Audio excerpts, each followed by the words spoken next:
शुभ सकाळ मंडळी. नवीन दिवसाची छान अशी सुरुवात आणि सकाळचं वातावरण आहे खूप छान असं आहे. तर आम्ही शेतामध्ये फिरायला गेलो होतो.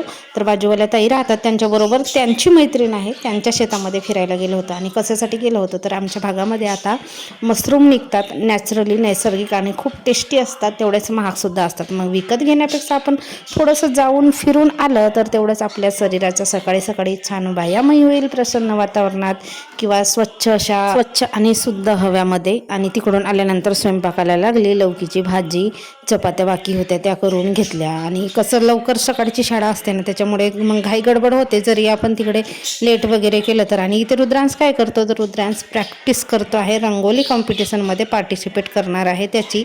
तर त्याला काढायचं आहे 15 ऑगस्ट निमित्त फ्लॅग, आणि 15 ऑगस्टच्या दिवशीच कॉम्पिटिशन आहे त्याच्याकडे. आणि संध्याकाळच्या जेवणामध्ये मस्त अशी सोयाबीनची भाजी केली. बाजूला राहते ताई मैत्रीण, तर तिच्या मुलाचा आज ॲक्सिडेंट झाला शाळेतून येता येता, आणि त्याचा पाय तुटला, फ्रॅक्चर झाला. कंप्लीट तुटला नाही, फ्रॅक्चर झाला थोडासा. घरी नव्हती, कामाला वगैरे जात होती. तर मग दवाखान्यामध्येच आम्ही बराच वेळ थांबलो. 5:30 वाजता गोंद्याला रेफर केलं त्याला. आणि ही बघा कॅटचं चित्र काढायचं होतं मॉनिटरमध्ये, तर मी काढून दिलं रुद्रांशला. त्याला तर एवढं काही काढता येत नाही, आणि आपली पण आता एवढी सवय नाही, एवढे थोडासा आपला हात बसत नाही. आपल्या जीवनातले तर हेच रंग आहेत. 7च्या दिवसामध्ये एक दुःखदायक घटना घडली. बिचारे यशचं ॲक्सिडेंट झाला.